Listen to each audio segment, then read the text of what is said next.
৩ বছরের ফাতিমার হৃদয়ে ৫.৫ মিলিমিটার ছিদ্র। ভ্যান চালক বাবার আকুতি, বাঁচাতে এগিয়ে আসার আহ্বান। আপনার একটু আগে আসবেন আমার মেয়ের জন্য। একদিন হঠাৎ করে আমার মন বলতেছে যে হাসরের ময়দানে আল্লাহ জিজ্ঞেস করতে পারে, তুমি তোমার মেয়ের জন্য সর্বোচ্চ চেষ্টা করোনি কেন? আমি এই জন্য আপনাদের কাছে হাত পাততেছি, আপনারা একটু আমার মেয়েকে বাঁচানোর চেষ্টা করুন। নওগাঁর নিয়ামতপুরে ৩ বছরের শিশু ফাতিমা আহমেদ জীবন মৃত্যুর সন্ধিক্ষণে। হৃদযন্ত্রের ৫.৫ মিলিমিটার ছিদ্র নিয়ে এখন সে হাসপাতালে চিকিৎসাধীন। অসহায় বাবা মা মেয়েকে বাঁচাতে সমাজের বিত্তবান ও সহৃদয় মানুষের কাছে হাত বাড়িয়েছেন।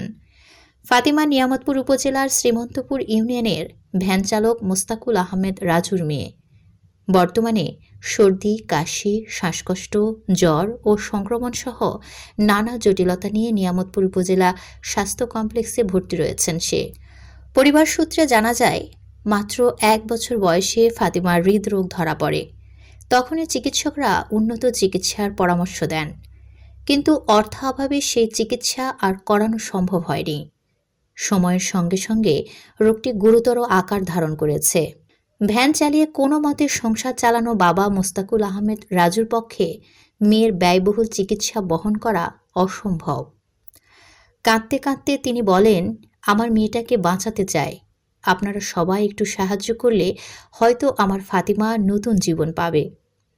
এদিকে উপজেলার স্বাস্থ্য ও পরিবার পরিকল্পনা কর্মকর্তা ডাক্তার মোহাম্মদ ফয়সাল নাহিদ দ্রুত উন্নত চিকিৎসা নেওয়ার জন্য পরামর্শ দেন। আসসালামু আলাইকুম, আমি ডাক্তার মোহাম্মদ ফয়সাল নাহিদ, উপজেলা স্বাস্থ্য এবং পরিবার পরিকল্পনা কর্মকর্তা, নিয়ামতপুর উপজেলা স্বাস্থ্য কমপ্লেক্স, নিয়ামতপুর, নওগাঁ। আমার এখানে ফাতেমা নামে ৩.৫ বছরের একটা বাচ্চা ভর্তি আছে, যার বাবার নাম রাজু আহমেদ। সে কনজেনিটাল হার্ট ডিজিজ, সাথে জ্বর এবং সর্দি কাশি নিয়ে ভর্তি।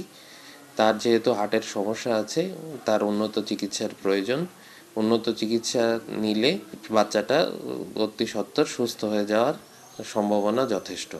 কর্তব্যরত চিকিৎসকরা বলেন, সময় মতো চিকিৎসা পেলে ফাতিমার সুস্থ হওয়ার সম্ভাবনা রয়েছে, তাই দ্রুত তাকে ঢাকায় নেওয়া প্রয়োজন। আসসালামু আলাইকুম। আমার নাতিনের অসুখ হয়েছে, আমরা নিয়ামতপুর মেডিকেল ভর্তি করছি, কিন্তু হাড়ের সমস্যা, আমরা টাকার অভাবে চিকিৎসা করতে পারছি না। আপনারা দেশবাসী, আপনারা এগিয়ে আসুন সাহায্য করার জন্যে। একটি শিশুর বাঁচার আকুতি, একজন বাবার আর্তনাদ, সমাজের সহৃদয় মানুষদের সহায়তায় হতে পারে ছোট্ট ফাতিমার নতুন জীবনের আশার আলো।